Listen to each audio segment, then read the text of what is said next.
చంద్రబాబు నాయుడు గారికి గౌరవంగా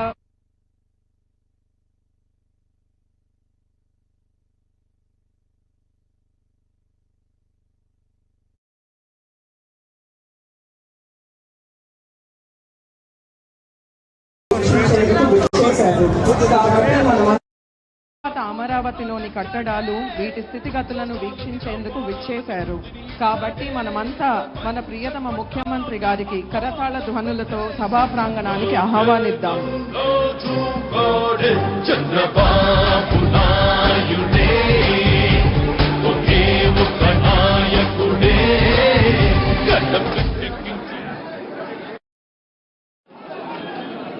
సభా ప్రాంగణాన్ని అలంకరించిన పెద్దలకు పుష్పగుచ్చాలిచ్చి ఇవ్వవలసిందిగా కోరుతున్నాం.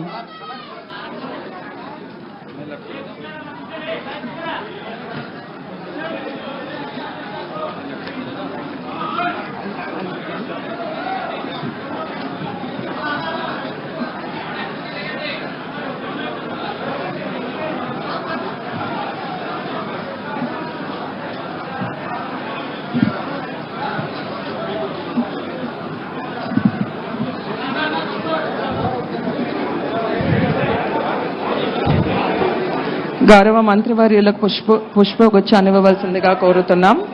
గౌరవ శాసనసభ్యులు, మీడియా మిత్రులు, ప్రజాప్రతినిధులు, యావత్ ప్రజానికానికి, అమరావతి రాజధాని నిర్మాణానికి భూములిచ్చిన రైతులందరికీ మరియు అధికారులకు, మా తోటి సిబ్బందికి ఇదే మా స్వాగతం, సుస్వాగతం.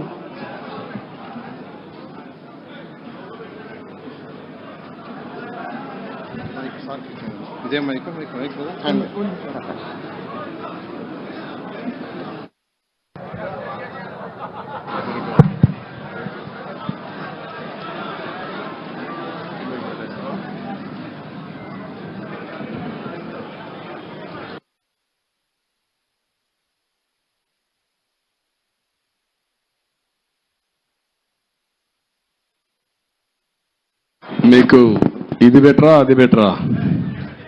ఇదే బెటరా? కొద్దిగా వాయిస్ తగ్గించండి, వాల్యూమ్ కొంత తగ్గించాలి. ఓకేమ్మా, కూర్చోండి, మీరు కూర్చోండి, కూర్చోండి.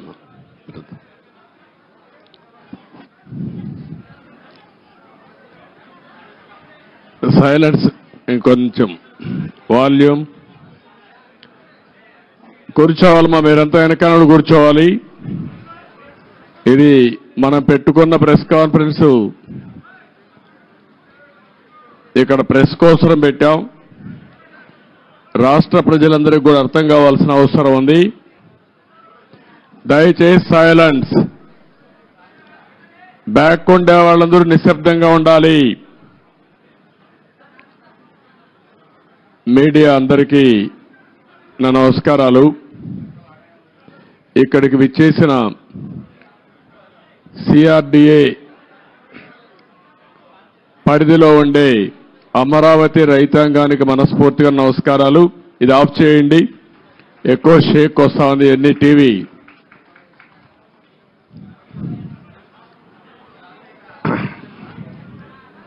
రైతులందరికీ కూడా మనస్ఫూర్తిగా నమస్కారాలు. ఈరోజు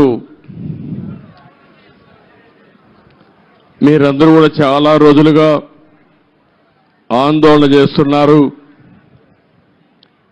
1631 రోజులు ఆందోళన చేసి ఈ ప్రభుత్వం వచ్చిన తర్వాత మళ్లీ అభివృద్ధి జరుగుతుందనే నమ్మకంతో ఆందోళన అజిటేషన్ విరమించారు.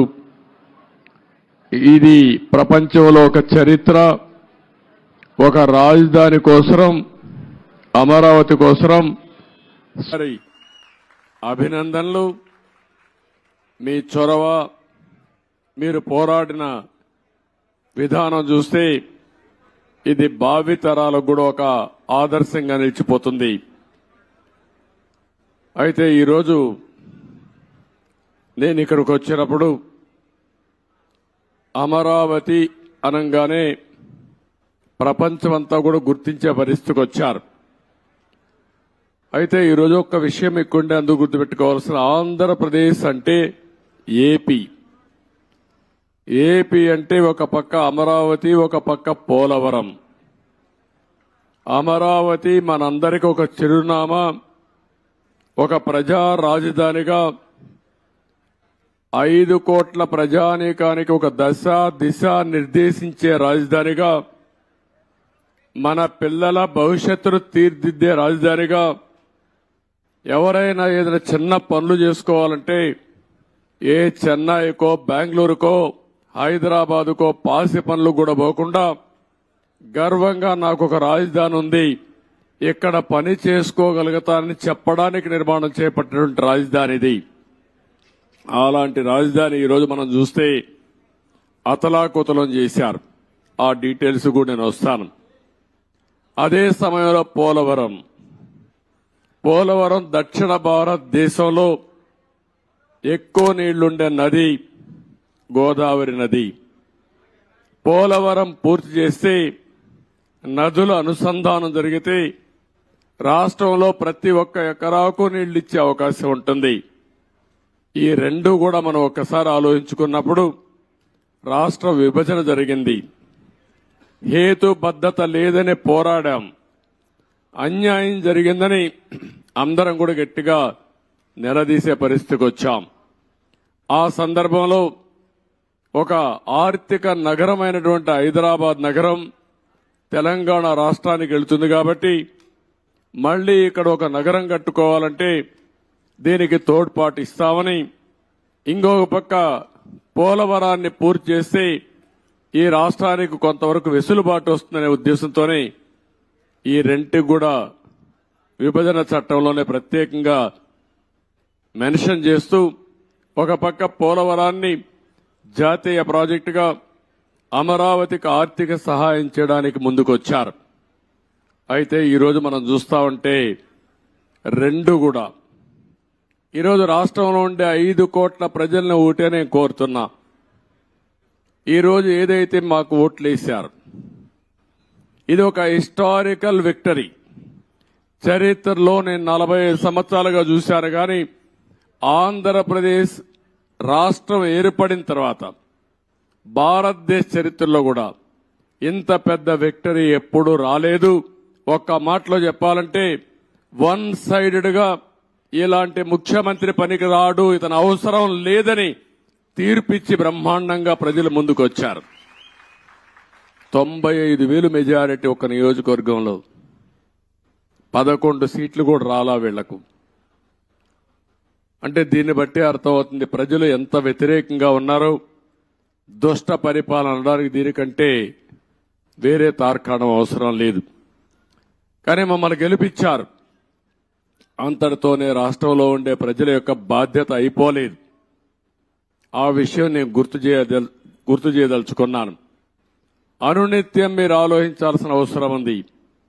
రాజకీయాలకు పనికిరాని వ్యక్తి, ముఖ్యమంత్రికి అర్హత లేని వ్యక్తి ఆ పదవి వస్తే ఏం చేస్తాడో 5 సంవత్సరాలు మనం చూశాం.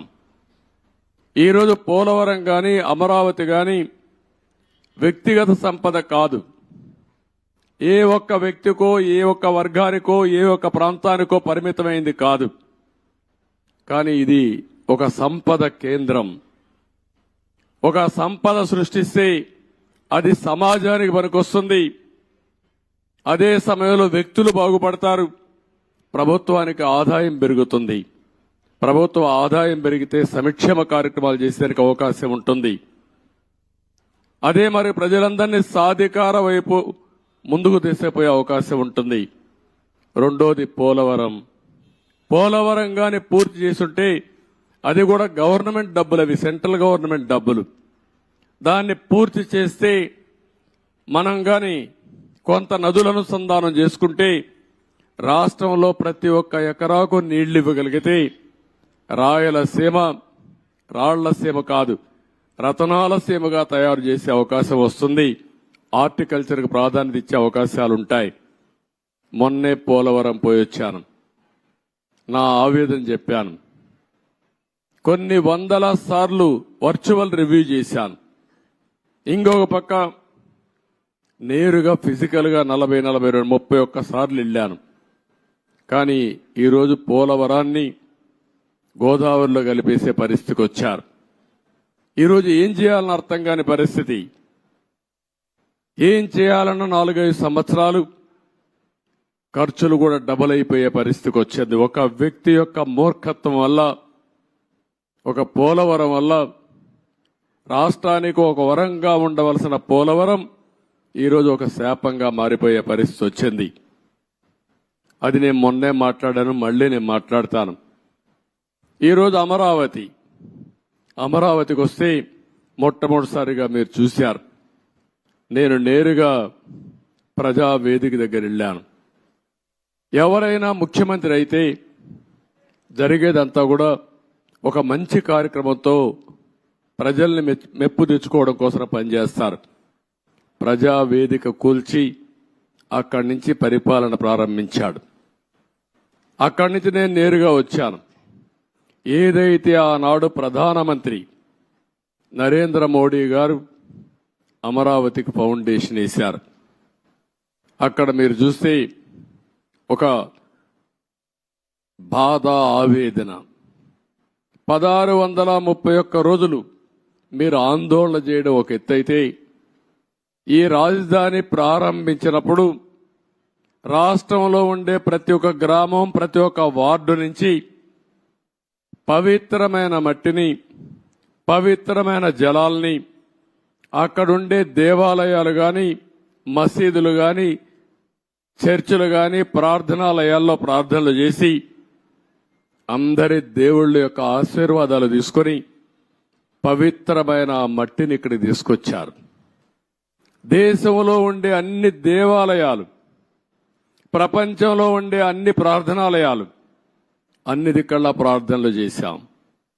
దేశంలో ఉండే స్వాతంత్ర సమరయోధులు, త్యాగమూర్తుల గ్రామం నుంచి కూడా పవిత్రమైన మట్టిని, పవిత్రమైన జలాలు తీసుకొచ్చాం.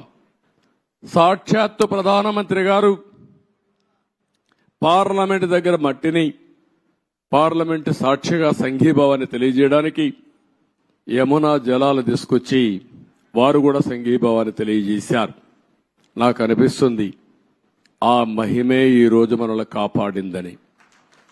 నాకు అనుమానం లేదు. ఇక్కడ ఒక పవిత్రమైన ప్రాంతంగా తయారైంది. తాత్కాలికంగా కొంతమంది ఈ ప్రాంతాన్ని అతలాకుతలం చేయాలనుకున్న ఈ స్థల మహత్యం వల్ల మళ్ళీ తిరిగి నిలబెట్టుకోగలిగాం. అదే నాకు అనిపిస్తుంది. అక్కడ చూసినప్పుడు నేను మొట్టమొదటిసారిగా ఎక్కడైతే ఆ పవిత్ర మట్టిని కూడా ఇంకా పవిత్రంగా పెట్టాం, ఇక్కడుండే రైతులు కాపాడారు. ఇంకో పక్కన అక్కడ నమూనా కూడా నేను చూశాను. ఇక్కడుండే అల్లరి మూక, ఆ నమూనాను కూడా దెబ్బతీసే పరిస్థితికి వచ్చారు. అక్కడనే యజ్ఞశాలకు వెళ్ళాను.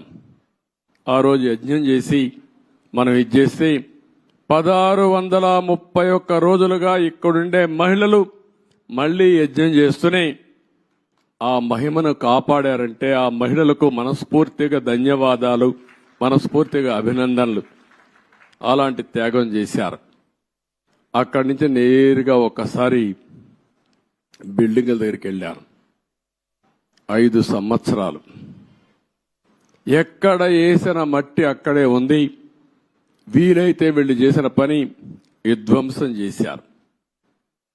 ఇక్కడుండే పైపులు దొంగిలించకపోయారు, ఇసుక దొంగిలించకపోయారు, కడాన రోడ్లేస్తే మెటలు కూడా దోవకపోయారు. ఇది ఏ విధంగా అభివర్ణించాలో నాకైతే అర్థం కావడం లేదు. ఒక్క బిల్డింగ్ కూడా ముట్టుకోలేదు. ఒక్క రాజధానికి మనం ఆ రోజు కట్టినటువంటి అసెంబ్లీ బిల్డింగ్స్ ఉన్నాయి, పక్కనే సెక్రటరియట్ బిల్డింగ్స్ ఉన్నాయి, ఇంకో పక్క అమరావతి హైకోర్టు బిల్డింగ్లు కట్టాం. ఆ హైకోర్టు కూడా డిస్ట్రిక్ట్ కోర్టు కోసం కట్టిన బిల్డింగు, అవి మాత్రం మిగిలే పరిస్థితికి వచ్చాయి. ఈ యొక్క రాజధాని మనం చూస్తే దగ్గర ఈరోజు నేను అన్ని తిరిగిన తర్వాత ఇప్పుడే నాకు అర్థమైంది ఏంటంటే ఏం చేయాలని అర్థం కాని పరిస్థితి. 5 సంవత్సరాలు రోడ్లన్నీ పూర్తి అయిపోయినటివి. సగంలో ఆగిపోయినాయి, కొన్ని అయితే 80% పూర్తి చేసి ఆగిపోయినాయి. అదే మాదిరిగా బిల్డింగ్స్, మొట్టమొదటిసారిగా నేను వెళ్ళింది శాసన మండలి, శాసనసభ అభ్యర్థులు ఎవరైతే ఎమ్మెల్యేలు ఎమ్మెల్సీలు ఉండే క్వార్టర్స్కి వెళ్ళాను. 80-70% వర్క్ అంతా పూర్తయింది. మిగిలినటి ఎక్కడేసిన గొంగళ అక్కడే మిగిలిపోయింది.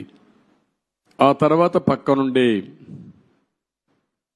ఐఏఎస్ ఆఫీసర్స్, జూనియర్ ఆఫీసర్స్ యొక్క క్వార్టర్స్ చూశాను. అవి కూడా అక్కడే ఉన్నాయి. 70-80% పూర్తయింది.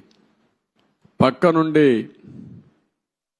సెక్రటరీస్, అదే మాదిరిగా ప్రిన్సిపల్ సెక్రటరీస్ బిల్డింగ్లన్నీ ఉన్నాయి. అవన్నీ కూడా తుమ్మ చెట్లు మొత్తం మొలిచిపోయి ఇవన్నీ కమ్ముకుపోయే పరిస్థితి వచ్చింది. పక్కనే హైకోర్టు వస్తుంది. అక్కడనే అడ్మినిస్ట్రేషన్ కోసం 5 టవర్స్ ని ప్రారంభించాం. ఇంకొక పక్కన అసెంబ్లీ బిల్డింగ్ వస్తుంది, దాని పక్కనే హైకోర్టు వస్తుంది.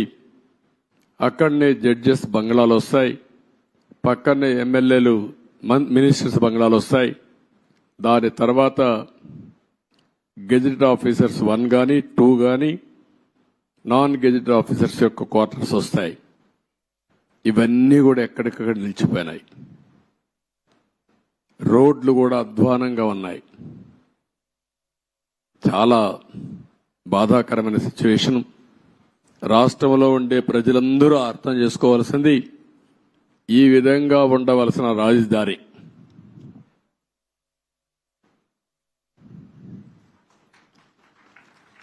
మనం ఆ రోజు ప్లాన్ చేసింది. నేను మళ్ళీ ఒక వైట్ పేపర్ ఒకటి రిలీజ్ చేస్తాం, అందులో డీటెయిల్స్ అన్నీ పెడతాం. ఈరోజు నేను ఫస్ట్ టైం వచ్చింది రాజధానిని చూడడానికి వచ్చాను. ఎక్కడున్నామో అధ్యయనం చేయడానికి వచ్చా. భవిష్యత్తులో ఏం చేయాలనో ఇక్కడ అమరావతిలో ఉండే రైతులే కాకుండా రాష్ట్రంలో ఉండే ప్రతి ఒక్కరూ సజెషన్స్ ఇచ్చే విధంగా ముందుకు పోవాల్సిన అవసరం ఉంది. తొందరలోనే ఒక వైట్ పేపర్ కూడా పబ్లిసైజ్ చేస్తాం. ఒక వైట్ పేపర్ పబ్లిసైజ్ చేసి ప్రజల అందరూ కూడా చర్చించుకోవాల్సిన అవసరం ఉంది. నేను ముందే చెప్పాను, ఇది ఏ ఒక్కరి కోసమో కట్టే రాజధాని కాదు, ఇది ప్రజా రాజధాని, భావితరాల భవిష్యత్తు కోసం రాజధాని, తెలుగు జాతి గర్వంగా తలెత్తుకుని తిరిగే రాజధానిగా ఉండాలి. అదే సమయంలో ఇక్కడ అమరావతి రాజధాని వస్తుందంటే విశాఖపట్నాన్ని ఆర్థిక రాజధానిగా తయారు చేయాలని, కర్నూలుని ఒక మోడర్న్ సిటీగా ఆధునికమైన నగరంగా తయారు చేయాలని, అదే మాదిరిగా అన్ని జిల్లా హెడ్ క్వార్టర్స్ కూడా ఏమేం చేస్తాం చాలా స్పష్టంగా చెప్పాం. దాని ప్రకారమే మీరు చూస్తే 12 ఇన్స్టిట్యూషన్స్ గవర్నమెంట్ ఆఫ్ ఇండియా ఇస్తే కర్నూలులో IIT పెట్టాం, అక్కడనే ఉర్దూ యూనివర్సిటీ పెట్టాం, అనంతపూర్లో సెంట్రల్ యూనివర్సిటీ పెట్టాం, తిరుపతిలో ఐజర్ గాని అదే మాదిరిగా IIT గాని పెట్టాం. ఇంకో పక్క విశాఖపట్నంలో IIM పెట్టాం, తాడేపల్లిగూడెంలో NIIT పెట్టాం, మంగళగిరిలో all India institute of medical science పెట్టాం. ఇంకొక పక్కన ఒంగోలులో IIT పెట్టాం. ఈ విధంగా అన్ని విజయనగరంలో ట్రైబల్ యూనివర్సిటీ పెట్టాం.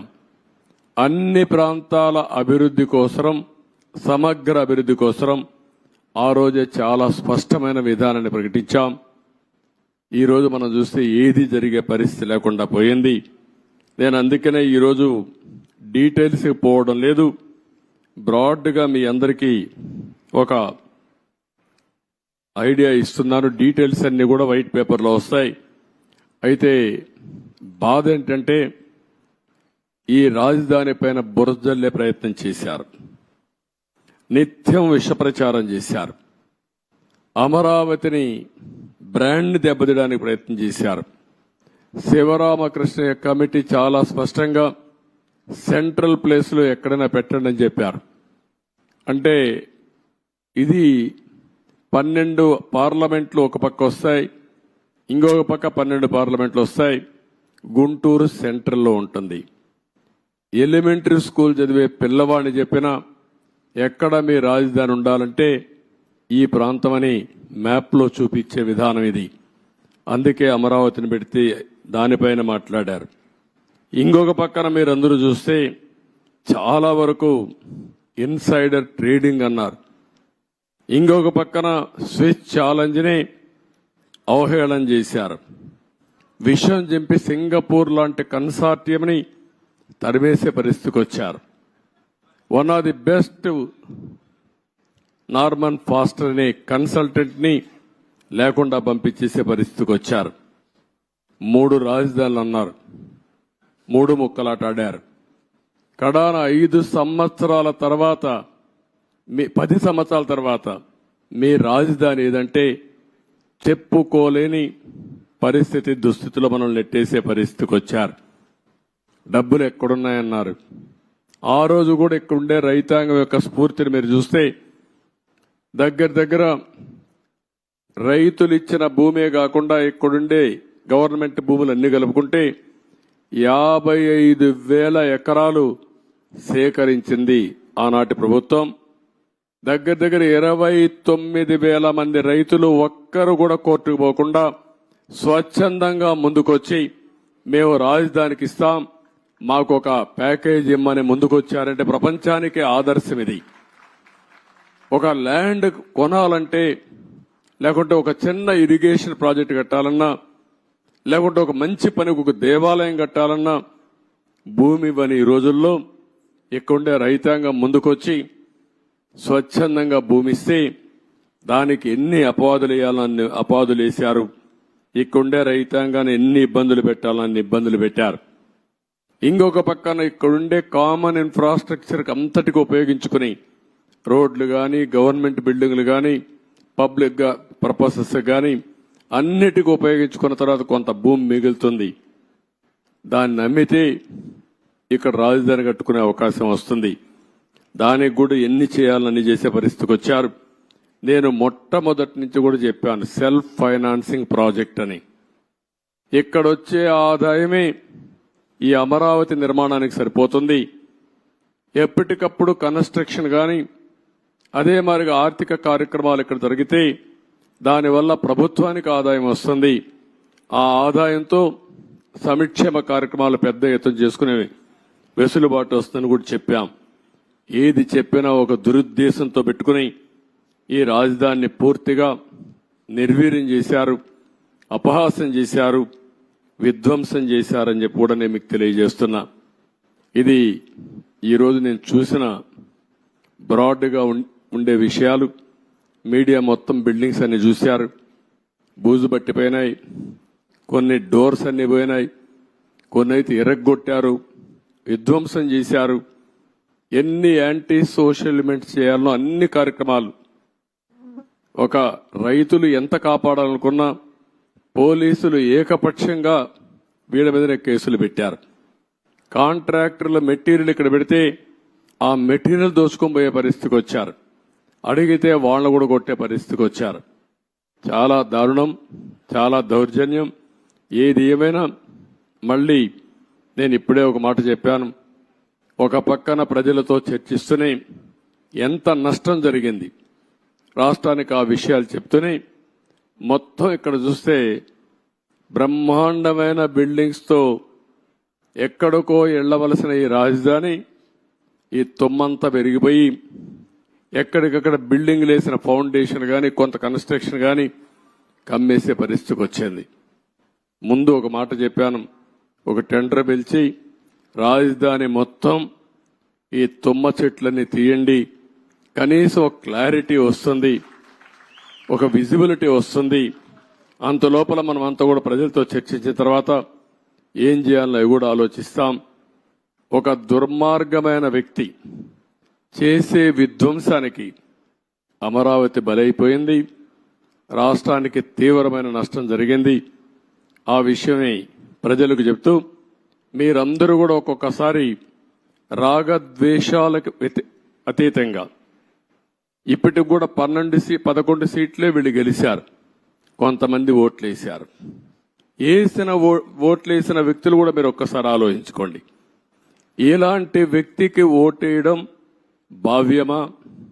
అలాంటి వ్యక్తులు రాజకీయాలకు అర్హులా? ఇలాంటి వాళ్ళని మనం సహకరిస్తామా? ఒకవేళ ఇలాంటి వ్యక్తులు కానీ రాష్ట్రంలో కానీ రాజకీయాల్లో ఉంటే భవిష్యత్ ఏమవుతుంది అనే విషయం కూడా ప్రజలందరూ అర్థం చేసుకోవాల్సిన అవసరం ఉంది. ఇది మనందరి భవిష్యత్తు, మన పిల్లల భవిష్యత్తు. కాబట్టి మనం అందరం కూడా ఎక్కడికక్కడ కొంతమంది అనుకుంటారు మాకే సంబంధం అమరావతి అని, మాకే సంబంధం పోలవరం అని, అభివృద్ధి అంటే అదేంటని. అట్లా కాకుండా అభివృద్ధి జరిగితే మీ జీవితాలు బాగుపడతాయి. ఈరోజు ఏ గవర్నమెంట్ అయినా సరే ప్రభుత్వ విధానాల ద్వారా ప్రజా జీవితాలను మారుస్తుంది. అటు కేంద్ర ప్రభుత్వంలో ఉండే నరేంద్ర మోడీ గారు కానీ, వివిధ రాష్ట్రాల్లో ఉండే రాష్ట్ర ముఖ్యమంత్రులు కానీ, ఇక్కడ ప్రభుత్వం కానీ మీ జీవితాల్లో వెసులుబాటు తీసుకురావడం, మీ జీవితాల్ని బాగు చేయడం, ఒక పక్క సంక్షేమ కార్యక్రమాలు చేస్తూనే ఇంకొక పక్క అభివృద్ధి కార్యక్రమాలు చేస్తూ తాత్కాలికంగా మీకు వెసులుబాటు ఇవ్వడమే కాకుండా దీర్ఘకాలంలో మీ జీవితాలకు వెలుగొచ్చే విధంగా చేయాల్సిన బాధ్యత ప్రభుత్వాలపైన ఉంది. ఈరోజు హైదరాబాద్ని అభివృద్ధి చేశాం. దాని ఫలితాలు అక్కడ ప్రజానీకం ఎంజాయ్ చేస్తున్నారు. అదొక తృప్తి నాకు. ఆ రోజు నేను వేసినటువంటి ప్రతి ఒక్క కార్యక్రమం చేసిన అభివృద్ధి కానీ, లేకపోతే వేసిన ఫౌండేషన్లు కానీ, ఆలోచనలు కానీ ఏదీ పెండింగ్ పెట్టకుండా ప్రతి ఒక్క ముఖ్యమంత్రి చేతనైనంత వరకు ముందుకు తీసుకెళ్లారు. చేత కాకపోతే వదిలిపెట్టారు. ఎవడు విధ్వంసం చేయలా. కానీ ఇక్కడికి వచ్చే కొందికి విధ్వంసం జరిగే పరిస్థితి వచ్చింది. ఒక్క విధానం మీరు గుర్తుపెట్టుకోవాలి. ఒక్క ఐటీకి ప్రాధాన్యత ఇస్తే ఈరోజు ప్రపంచంలోనే తెలుగువారు బ్రహ్మాండంగా రాణించే పరిస్థితికి వచ్చారు. ఎన్నో సంవత్సరాలు కాలేదు, 25 సంవత్సరాలే. 25 సంవత్సరాల్లో ఎన్నో దేశాలకు వెళ్లిపోయారు.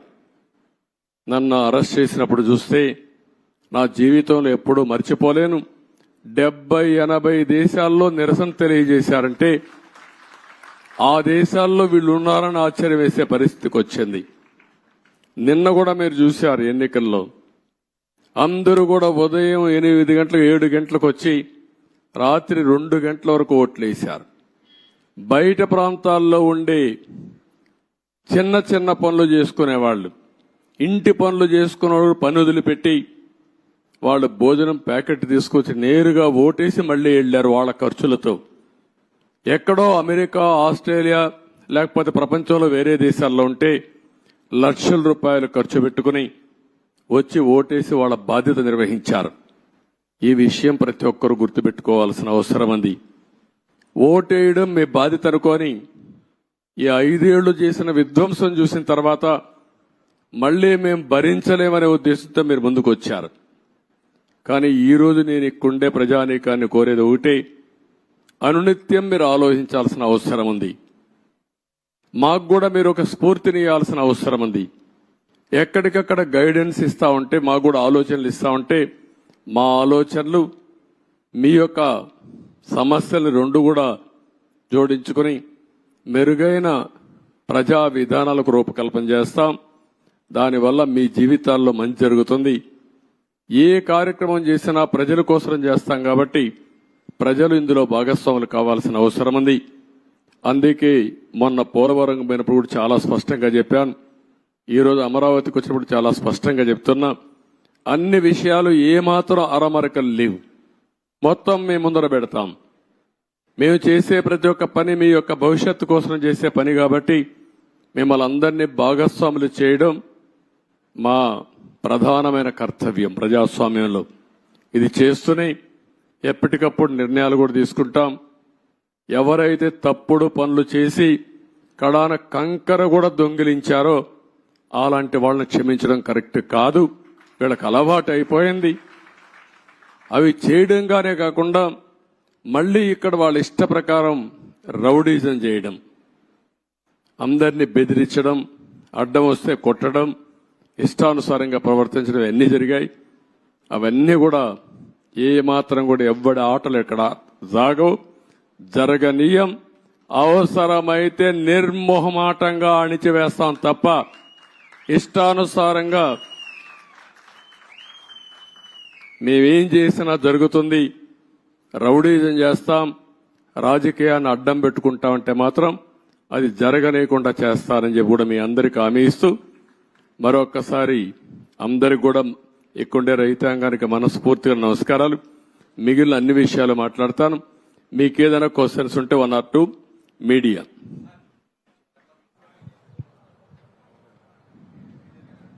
చెప్పండి.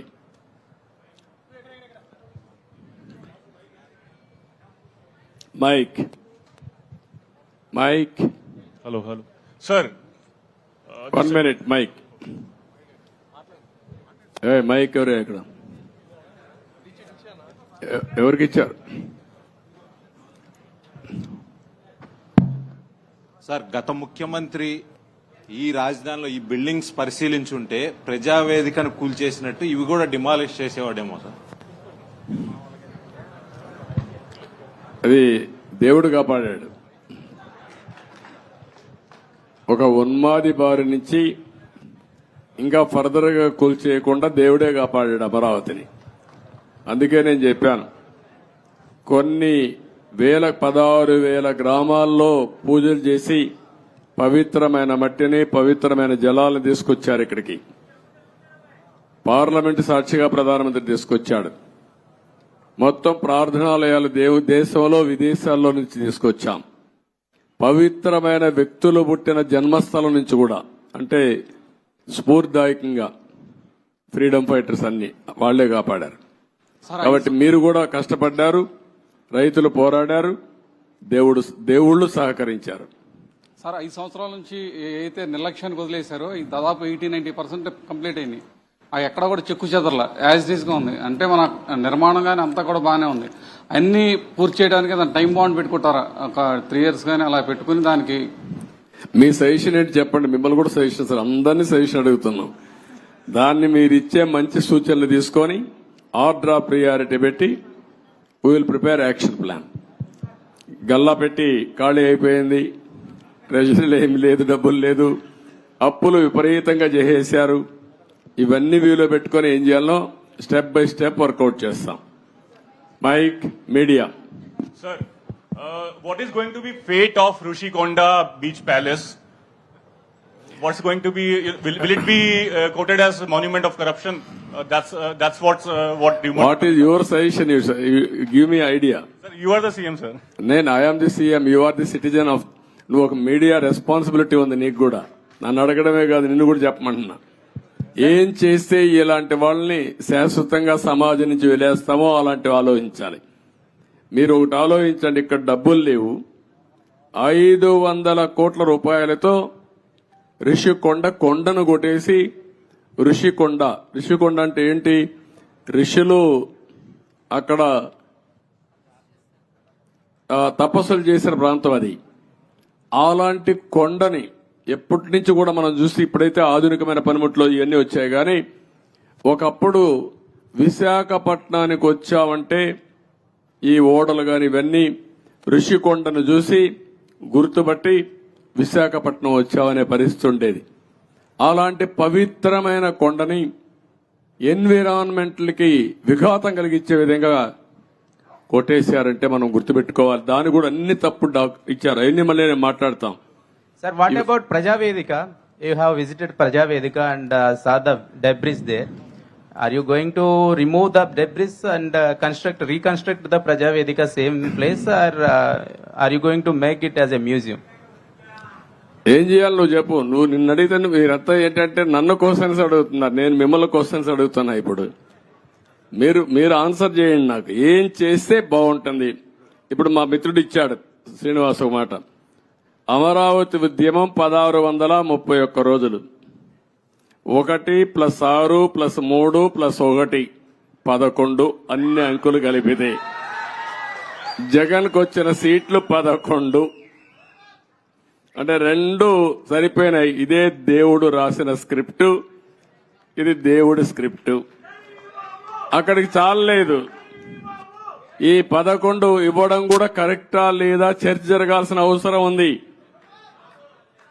అందుకే నేను మిమ్మల్ని అందరినీ కోరుతున్నా, కొన్ని ఇక్కడ మాకు కూడా కొంతమంది ఇబ్బందులు వచ్చాయి, సరైన క్యాండిడేట్ నిలబడలేకపోయారు. నిలబడింది ఇక్కడ ప్రజలు ఎక్కడికక్కడ ముందుకు వచ్చి ఓట్లేశారు. కొన్ని సమస్యలు ఉన్నాయి. కానీ ఏది ఏమైనా ఇలాంటి వ్యక్తులు రాజకీయాలకు అర్హత ఉందా, ఇది చర్చ జరగాల్సిన అవసరం ఉంది ఈ రాష్ట్రంలో. Sir, people are confident that you can complete entire Amravati construction, complete the buildings and everything. That's why they gave good verdict.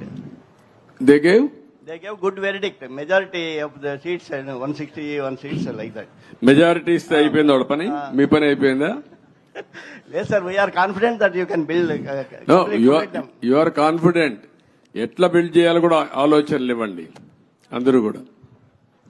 Sir ఇప్పటికి రాజధాని నిర్మాణానికి అమరావతిని నిర్మించలేదు. ఈ రోజు మీరు మొత్తం విజిట్ చేశారు కదా సార్, అప్రాక్సిమేట్లీ దీని నిర్మాణానికి ఎంత ఖర్చు అవుతుంది, మీరు ఎన్ని రోజుల్లో చేస్తారు?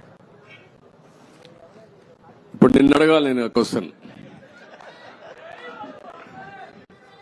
నిన్ను నేను నియమిస్తే నువ్వు ఎట్ట కడతావు చెప్పని అడగాలి నేను ఇప్పుడు.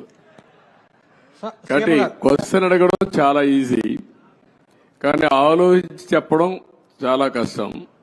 సీఎం గారు, నేను ఇంతవరకు ఎంత డబ్బులుంది ఖజానాలో తెలియదు. నిన్నే నేను చూసా. ఆఫ్ బారోయింగ్, ఆన్ బారోయింగ్ రెండు ఉన్నాయి. కొన్ని లెక్కలు చూపించి బారో చేశారు, కొన్ని లెక్కలు చూపించకుండా బారో చేశారు.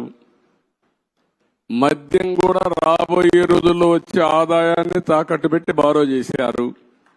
అది కూడా ఎంత బారో చేశారు ఇంకా ఎతకాలి. ఇవన్నీ ఒక్కొక్క ఎక్కడెక్కడ ఉన్నాయో మనకే తెలియదు. ఇప్పుడు మొన్న చూసాం, ఆఫీసర్లు మొన్నటి వరకు అడ్డదుడ్డంగా సంతకాలు పెట్టినోళ్ళు ఎక్కడున్నారు, అడ్రస్ లేరు. ఇప్పుడు చాలా సమస్యలు ఉన్నాయి. బట్ ప్రజలు ఇచ్చినటువంటి మ్యాండేట్ చాలా స్పష్టంగా ఇచ్చారు. చాలా మంది నన్ను అడిగారు ఒక మాట, ఇలాంటి క్లిష్టమైన పరిస్థితుల్లో మీరు ఏం చేయగలుగుతారని అడిగారు. ఎలక్షన్ల ముందు కూడా నేను ఒకటే చెప్పాను, ఏం చేస్తారని మీరు అడుగుతున్నారు. నేను పారిపోవడానికి సిద్ధంగా లేను, ఫేస్ చేస్తా. తప్పకుండా మళ్లీ రాష్ట్రాన్ని పూర్వ వైభవం తేవడం కోసం పునర్నిర్మాణం వైపు ముందుకు పోతానని చెప్పా. అందుకే నేను అధ్యయనం చేస్తున్నా మీ అందరి ద్వారా. చేసిన తర్వాత అమరావతి కూడా ఏం చేయాలో నిర్దిష్టంగా చెప్తాను, ముందుకెళ్తాం. రాజధాని ప్రాంతంలో భూములు ఏమైనా తాకట్టు పెట్టారా సార్? రాజధాని ప్రాంతంలో భూములు కూడా ఏమైనా తాకట్టు పెట్టారా? చూడాలి, రికార్డ్స్ అని చూడాలి. సచివాలయం అయితే సచివాలయాలు పెట్టారు, ఇక్కడ సచివాలయం కూడా పెట్టారనుకుంటాను. చూడాలి, ఆ రికార్డు చూడాలి. సార్ ఓకే సార్, నమస్తే సార్. నా పేరు వేణు, నేను రాజధాని రిపోర్టర్ని సార్. ఒక 12 సంవత్సరాల నుంచి, ఇది రాజధాని కాకముందు నుంచి ఇక్కడ ఉన్నాను. మీరు అమరావతిని చరిత్రగా నిలబెడదామని ఎలా ఉన్నారు, ఈ చరిత్రలో జరిగే కొన్ని కార్యక్రమాలను కూడా అలాగే దిష్టిబొమ్మలాగా అలా ఉంచి మంచిని చెడును చూపించే మా రాబోయే తరాలకు కూడా అలాంటి చూపించే విధంగా ఉంటే ప్రజావేదిక బాగుంటుందని నా ఉద్దేశం సార్. ప్రజావేదిక అట్నే పెట్టాలంటావు? అంతే సార్. ఓకే, నువ్వు ఒక మంచి సజెషన్ ఇచ్చావు. ఎందుకంటే ఇది జపాన్ లో కూడా ఏం చేశారంటే, ఏవేవి హీరోషిమా ఒకటి, నాగసాకి అనుకోండి, నాగసాకి 2. సెకండ్ వరల్డ్ వార్లో మొత్తం బాంబులేసి మొత్తం డివాస్టేషన్ జరిగితే కొన్ని డికేడ్స్ అక్కడ పుట్టిన వాళ్ళు కుంటిగా గుడ్డిగా పుట్టారు. పంటలు కూడా రాలేదు, భూములు కూడా ఇది అయిపోయినాయి. అవన్నీ గుర్తుగా 2 ప్రాంతాలను ఇప్పుడు కూడా అట్లనే పెట్టారు. అంటే దానికి కారణం, దాన్ని ఒక స్ఫూర్తిగా తీసుకుని మళ్లీ మనం కష్టపడాలని అనునిత్యం ప్రజలకు గుర్తు చేశారు. ఈరోజు అదే 2వ ప్రపంచ యుద్ధంలో దెబ్బతిన్న జపాన్ ప్రపంచంలోనే అగ్రదేశంగా తయారైందంటే ఇలాంటివి చూసి పట్టుదల పెంచుకోవడం. అదే మరి మిత్రుడు ఇప్పుడు చెప్పాడు, ప్రజావేదికను కూడా యాజ్ ఇట్ ఈజ్ పెడితే చాలా బాగుంటుందని. అది కూడా ఒక మంచి ఆలోచన. Let us see. ఓకే,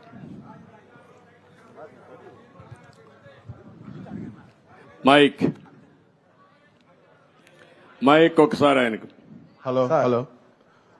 సేకరణ చేసిన తర్వాత కూడా సీడ్ యాక్సెస్ రోడ్డు మీద అర్ధరేతులు ఇసుక అక్రమ రవాణా జరుగుతుంది సార్.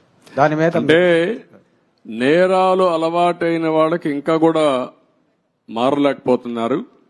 ఒకటే చెప్తున్న అధికార యంత్రాంగానికి కూడా, ఏ అధికార యంత్రాంగం ఇప్పుడు రాష్ట్రంలో ఉన్నారో మళ్ళీ ఎక్కడ లాలూచలతో వదిలిపెట్టండి, ప్రజాహితం కోసం పనిచేయండి. ఒకవేళ రేపటి నుంచి ఎక్కడైనా కానీ మీరు చెప్పింది కానీ జరిగితే తప్పకుండా అధికారులపైన కూడా యాక్షన్ కఠిన చర్యలు ఉంటాయి. డెఫినెట్ గా తీసుకుంటా, వదిలిపెట్టను. మీరు కూడా ప్రజల్లో చైతన్యం రావాలి, గట్టిగా నిలదీయండి. ముందు మారిగా బాధితులపైన దాడి చేస్తే ఎట్టి పరిస్థితులు నేను వదిలిపెట్టను. ప్రజాహితం కోసం ఎవరు ముందుకు వచ్చి పనిచేసినా వారికి పూర్తిగా అండగా ఉంటాం. మీరేం భయపడాల్సిన పని లేదు. అమరావతిలో ముందుగానే ఈ కార్యాచరణ ప్రణాళిక స్టార్ట్ అవడం కోసం ఏ అయితే ఎక్కువ శాతం బిల్డింగులు 60-70% పూర్తయ్యాయో వాటన్నింటినీ ఇంత ముందులాగా పలానా బిల్డింగ్ పలానా శాఖకి అని కేటాయించినట్లు కాకుండా ఏదైతే మన ప్రభుత్వం నడవడానికి వేగంగా నడవడానికి అవసరమో వాళ్ళకి కేటాయించైనా ఇక్కడ జనసంద్రాన్ని దీన్ని పెంచి త్వరగా అమరావతి అనేది కార్యాచరణలోకి రావాలని రిక్వెస్ట్ చేస్తున్నాం సార్. అదే మొత్తం అదే కదా, మన ఆలోచన కూడా అవే కదా. ఏవేవి తొందరగా అవుతాయి, ఏవేవి అవసరం ఉంటుంది, రెండు కూడా ప్రాధాన్యత క్రమంలో పెట్టుకొని ఎంత తొందరలో పూర్తి చేయాలో పూర్తి చేస్తాం. యాక్టివిటీ కూడా పూర్తి చేస్తాం. ఓకే. ప్రజా రాజధాని అమరావతిని రాష్ట్రాన్ని కాపాడుకోవడానికి ఖండాంతరాలు దాటి ఎన్ఆర్ఐలందరూ వచ్చారు సార్. ఈ అమరావతి కానీ రాష్ట్ర అభివృద్ధిలో ఎన్ఆర్ఐలు ఆలోచనలు సహాయ సహకారాలు తీసుకుంటే బాగుంటుందని నా సూచన సార్. తప్పకుండా అందరి సహకారం తీసుకుంటాం, అందరికీ ప్రాధాన్యత ఉంటుంది. వాళ్ళు భాగస్వాములు అయితే వెల్కమ్ చేస్తాం. తప్పకుండా ఇవన్నీ కూడా ఒక యాక్షన్ ప్లాన్ తయారు చేసుకుంటాం. థ్యాంక్ యూ అని అంటాం.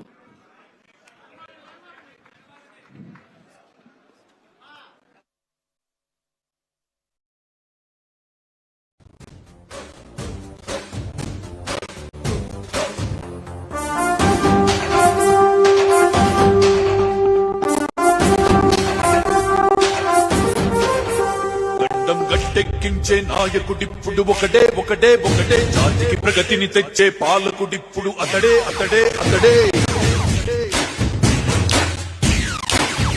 గడ్డం గట్టెక్కించే నాయకుడిప్పుడు ఒకటే ఒకటే ఒకటే, జాతికి ప్రగతిని తెచ్చే పాలకుడిప్పుడు అతడే అతడే అతడే.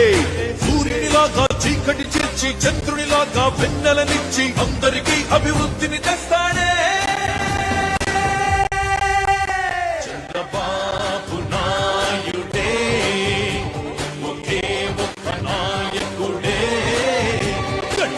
ఎక్కించే నాయకుడిప్పుడు ఒకటే ఒకటే ఒకటే, జాతికి ప్రగతిని తెచ్చే పాలకుడిప్పుడు అతడే అతడే అతడే.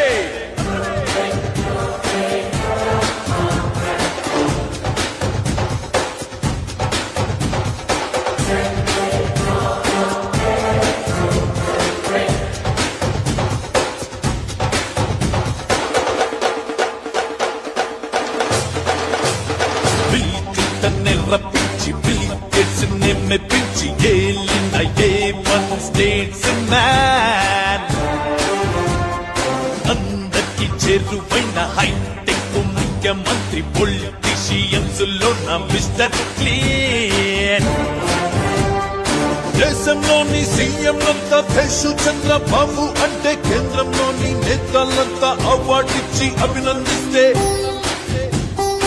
అన్ని రంగాలందు మార్పులెన్నో తెచ్చాడే. ఉద్యోగాలకి వ్యాపారాలకి వృద్ధిని ఇచ్చాడే. ప్రపంచ పటాన ఆంధ్రప్రదేశ్ ఏ చెన్నైకో బెంగళూరుకో హైదరాబాదుకో పాసి పనులు కూడా పోకుండా గర్వంగా నాకు ఒక రాజధాని ఉంది, ఇక్కడ పని చేసుకోగలుగుతానని చెప్పడానికి నిర్మాణం చేపట్టినటువంటి రాజధాని ఇది.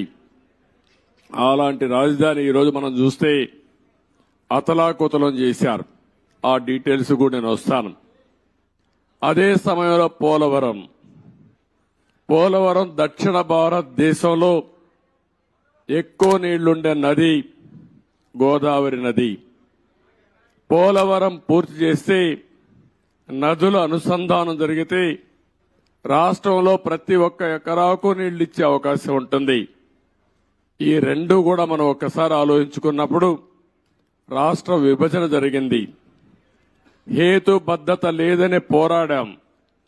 అన్యాయం జరిగిందని అందరం కూడా గట్టిగా నిలదీసే పరిస్థితికి వచ్చాం. ఆ సందర్భంలో ఒక ఆర్థిక నగరమైనటువంటి హైదరాబాద్ నగరం తెలంగాణ రాష్ట్రానికి వెళుతుంది కాబట్టి మళ్లీ ఇక్కడ ఒక నగరం కట్టుకోవాలంటే దీనికి తోడ్పాటు ఇస్తామని, ఇంకొక పక్క పోలవరాన్ని పూర్తి చేస్తే ఈ రాష్ట్రానికి కొంతవరకు వెసులుబాటు వస్తుందనే ఉద్దేశంతోనే ఈ రెంటికి కూడా విభజన చట్టంలోనే ప్రత్యేకంగా మెన్షన్ చేస్తూ ఒక పక్క పోలవరాన్ని జాతీయ ప్రాజెక్టుగా, అమరావతికి ఆర్థిక సహాయం చేయడానికి ముందుకొచ్చారు. అయితే ఈరోజు మనం చూస్తా ఉంటే రెండు కూడా ఈరోజు రాష్ట్రంలో ఉండే 5 కోట్ల ప్రజలను ఓటే నేను కోరుతున్నా. ఈరోజు ఏదైతే మాకు ఓట్లు వేశారు ఇది ఒక హిస్టారికల్ విక్టరీ. చరిత్రలో నేను 45 సంవత్సరాలుగా చూశాను కానీ ఆంధ్రప్రదేశ్ రాష్ట్రం ఏర్పడిన తర్వాత భారతదేశ చరిత్రలో కూడా ఇంత పెద్ద విక్టరీ ఎప్పుడూ రాలేదు. ఒక్క మాటలో చెప్పాలంటే వన్ సైడెడ్ గా ఇలాంటి ముఖ్యమంత్రి పనికి రాడు, ఇతను అవసరం లేదని తీర్పిచ్చి బ్రహ్మాండంగా ప్రజలు ముందుకు వచ్చారు. 95,000 మెజారిటీ ఒక నియోజకవర్గంలో 11 సీట్లు కూడా రాలా వీళ్లకు. అంటే దీన్ని బట్టి అర్థమవుతుంది ప్రజలు ఎంత వ్యతిరేకంగా ఉన్నారో. దుష్ట పరిపాలన అనడానికి దీనికంటే వేరే తార్కాణం అవసరం లేదు. కానీ మమ్మల్ని గెలిపించారు. అంతటితోనే రాష్ట్రంలో ఉండే ప్రజల యొక్క బాధ్యత అయిపోలేదు. ఆ విషయం నేను గుర్తు చేయదలుచుకున్నాను. అనునిత్యం మీరు ఆలోచించాల్సిన అవసరం ఉంది. రాజకీయాలకు పనికిరాని వ్యక్తి, ముఖ్యమంత్రికి అర్హత లేని వ్యక్తి ఆ పదవి వస్తే ఏం చేస్తాడో 5 సంవత్సరాలు మనం చూశాం. ఈరోజు పోలవరం గాని అమరావతి గాని వ్యక్తిగత సంపద కాదు. ఏ ఒక్క వ్యక్తికో, ఏ ఒక్క వర్గానికో, ఏ ఒక్క ప్రాంతానికో పరిమితమైంది కాదు. కానీ ఇది ఒక సంపద కేంద్రం. ఒక సంపద సృష్టిస్తే అది సమాజానికి పనికొస్తుంది. అదే సమయంలో వ్యక్తులు బాగుపడతారు, ప్రభుత్వానికి ఆదాయం పెరుగుతుంది. ప్రభుత్వ ఆదాయం పెరిగితే సంక్షేమ కార్యక్రమాలు చేసేందుకు అవకాశం ఉంటుంది. అదే మరి ప్రజలందరినీ సాధికార వైపు ముందుకు తీసుకుపోయే అవకాశం ఉంటుంది. రెండోది పోలవరం గాని పూర్తి చేసుంటే అది కూడా గవర్నమెంట్ డబ్బులు, అవి సెంట్రల్ గవర్నమెంట్ డబ్బులు. దాన్ని పూర్తి చేస్తే మనం గాని కొంత నదుల అనుసంధానం చేసుకుంటే రాష్ట్రంలో ప్రతి ఒక్క ఎకరాకు నీళ్లు ఇవ్వగలిగితే రాయలసీమ రాళ్లసీమ కాదు రతనాల సీమగా తయారు చేసే అవకాశం వస్తుంది. హార్టికల్చర్కు ప్రాధాన్యత ఇచ్చే అవకాశాలుంటాయి. మొన్నే పోలవరం పోయొచ్చాను. నా ఆవేదన చెప్పాను. కొన్ని వందల సార్లు వర్చువల్ రివ్యూ చేశాను. ఇంకొక పక్క నేరుగా ఫిజికల్ గా 40-41 సార్లు వెళ్ళాను. కానీ ఈరోజు పోలవరాన్ని గోదావరిలో కలిపేసే పరిస్థితికి వచ్చారు. ఈరోజు ఏం చేయాలని అర్థం కాని పరిస్థితి. ఏం చేయాలన్న 4-5 సంవత్సరాలు ఖర్చులు కూడా డబుల్ అయిపోయే పరిస్థితికి వచ్చింది. ఒక వ్యక్తి యొక్క మూర్ఖత్వం వల్ల, ఒక పోలవరం వల్ల రాష్ట్రానికి ఒక వరంగా ఉండవలసిన పోలవరం ఈరోజు ఒక శాపంగా మారిపోయే పరిస్థితి వచ్చింది. అది నేను మొన్నే మాట్లాడాను, మళ్ళీ నేను మాట్లాడతాను. ఈరోజు అమరావతికి వస్తే మొట్టమొదటిసారిగా మీరు చూశారు. నేను నేరుగా ప్రజావేదిక దగ్గర వెళ్ళాను. ఎవరైనా ముఖ్యమంత్రి అయితే జరిగేదంతా కూడా ఒక మంచి కార్యక్రమంతో ప్రజల్ని మెప్పు తెచ్చుకోవడం కోసం పనిచేస్తారు.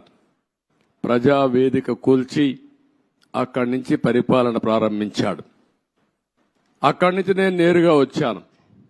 ఏదైతే ఆనాడు ప్రధానమంత్రి నరేంద్ర మోడీ గారు అమరావతికి ఫౌండేషన్ వేశారు, అక్కడ మీరు చూస్తే ఒక బాధ, ఆవేదన.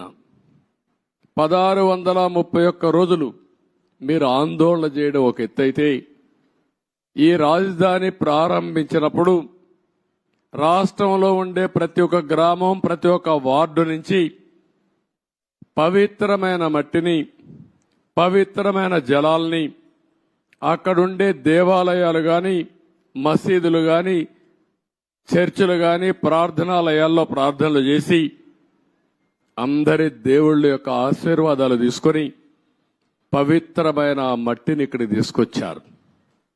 దేశంలో ఉండే అన్ని దేవాలయాలు, ప్రపంచంలో ఉండే అన్ని ప్రార్థనాలయాలు, అన్ని దిక్కల్లా ప్రార్థనలు చేశాం.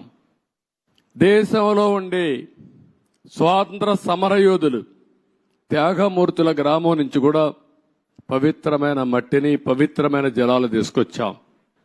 సాక్షాత్తు ప్రధానమంత్రి గారు పార్లమెంట్ దగ్గర మట్టిని, పార్లమెంటు సాక్షిగా సంఘీభావాన్ని తెలియజేయడానికి యమునా జలాలు తీసుకొచ్చి వారు కూడా సంఘీభావాన్ని తెలియజేశారు. నాకు అనిపిస్తుంది ఆ మహిమే ఈ రోజు మనల్ని కాపాడిందని. నాకు అనుమానం లేదు. ఇక్కడ ఒక పవిత్రమైన ప్రాంతంగా తయారైంది. తాత్కాలికంగా కొంతమంది ఈ ప్రాంతాన్ని అతలాకుతలం చేయాలనుకున్న ఈ స్థల మహత్యం వల్ల మళ్ళీ తిరిగి నిలబెట్టుకోగలిగాం. అదే నాకు అనిపిస్తుంది. అక్కడ చూసినప్పుడు నేను మొట్టమొదటిసారిగా ఎక్కడైతే ఆ పవిత్ర మట్టిని కూడా ఇంకా పవిత్రంగా పెట్టాం, ఇక్కడుండే రైతులు కాపాడారు. ఇంకో పక్కన అక్కడ నమూనా కూడా నేను చూశాను. ఇక్కడుండే అల్లరి మూక, ఆ నమూనాను కూడా దెబ్బతీసే పరిస్థితికి వచ్చారు. అక్కడనే యజ్ఞశాలకు వెళ్ళాను. ఆ రోజు యజ్ఞం చేసి మనం ఇది చేస్తే 1631 రోజులుగా ఇక్కడుండే మహిళలు మళ్లీ యజ్ఞం చేస్తూనే ఆ మహిమను కాపాడారంటే ఆ మహిళలకు మనస్ఫూర్తిగా ధన్యవాదాలు, మనస్ఫూర్తిగా అభినందనలు. అలాంటి త్యాగం చేశారు. అక్కడి నుంచి నేరుగా ఒకసారి బిల్డింగుల దగ్గరికి వెళ్ళాను. 5 సంవత్సరాలు ఎక్కడ వేసిన మట్టి అక్కడే ఉంది. వీలైతే వీళ్ళు చేసిన పని విధ్వంసం చేశారు. ఇక్కడుండే పైపులు దొంగిలించకపోయారు, ఇసుక దొంగిలించకపోయారు, కడాన రోడ్లేస్తే మెటలు కూడా దోవకపోయారు. ఇది ఏ విధంగా అభివర్ణించాలో నాకైతే అర్థం కావడం లేదు. ఒక్క బిల్డింగ్ కూడా ముట్టుకోలేదు. ఒక్క రాజధానికి మనం ఆ రోజు కట్టినటువంటి అసెంబ్లీ బిల్డింగ్స్ ఉన్నాయి, పక్కనే సెక్రటరియట్ బిల్డింగ్స్ ఉన్నాయి, ఇంకో పక్క అమరావతి హైకోర్టు బిల్డింగ్లు కట్టాం. ఆ హైకోర్టు కూడా డిస్ట్రిక్ట్ కోర్టు కోసం కట్టిన బిల్డింగు, అవి మాత్రం మిగిలే పరిస్థితికి వచ్చాయి. ఈ యొక్క రాజధాని మనం చూస్తే దగ్గర ఈరోజు నేను అన్ని తిరిగిన తర్వాత ఇప్పుడే నాకు అర్థమైంది ఏంటంటే ఏం చేయాలని అర్థం కాని పరిస్థితి. 5 సంవత్సరాలు రోడ్లన్నీ పూర్తి అయిపోయినటివి, సగంలో ఆగిపోయినాయి. కొన్ని అయితే 80% పూర్తి చేసి ఆగిపోయినాయి. అదే మాదిరిగా బిల్డింగ్స్ మొట్టమొదటిసారిగా నేను వెళ్ళింది శాసన మండలి, శాసనసభ అభ్యర్థులు ఎవరైతే ఎమ్మెల్యేలు, ఎమ్మెల్సీలు ఉండే క్వార్టర్స్కి వెళ్ళాను. 80-70% వర్క్ అంతా పూర్తయింది. మిగిలినటి ఎక్కడేసిన గొంగళ అక్కడే మిగిలిపోయింది. ఆ తర్వాత పక్కనుండే ఐఏఎస్ ఆఫీసర్స్, జూనియర్ ఆఫీసర్స్ యొక్క క్వార్టర్స్ చూశాను. అవి కూడా అక్కడే ఉన్నాయి. 70-80% పూర్తి అయింది. పక్కనుండే సెక్రటరీస్, అదే మాదిరిగా ప్రిన్సిపల్ సెక్రటరీస్ బిల్డింగ్లన్నీ ఉన్నాయి. అవన్నీ కూడా తుమ్మ చెట్లు మొత్తం మొలిచిపోయి ఇవన్నీ కమ్ముకుపోయే పరిస్థితి వచ్చింది. పక్కనే హైకోర్టు వస్తుంది. అక్కడనే అడ్మినిస్ట్రేషన్ కోసం 5 టవర్స్ని ప్రారంభించాం. ఇంకొక పక్కన అసెంబ్లీ బిల్డింగ్ వస్తుంది, దాని పక్కన హైకోర్టు వస్తుంది. అక్కడనే జడ్జెస్ బంగ్లాలు వస్తాయి, పక్కనే ఎమ్మెల్యేలు మినిస్టర్స్ బంగ్లాలు వస్తాయి. దాని తర్వాత గెజిటెడ్ ఆఫీసర్స్ 1 కానీ 2 కానీ నాన్ గెజిటెడ్ ఆఫీసర్స్ యొక్క క్వార్టర్స్ వస్తాయి. ఇవన్నీ కూడా ఎక్కడికక్కడ నిలిచిపోయినాయి. రోడ్లు కూడా అధ్వానంగా ఉన్నాయి. చాలా బాధాకరమైన సిచ్యువేషన్. రాష్ట్రంలో ఉండే ప్రజలందరూ అర్థం చేసుకోవాల్సింది ఈ విధంగా ఉండవలసిన రాజధాని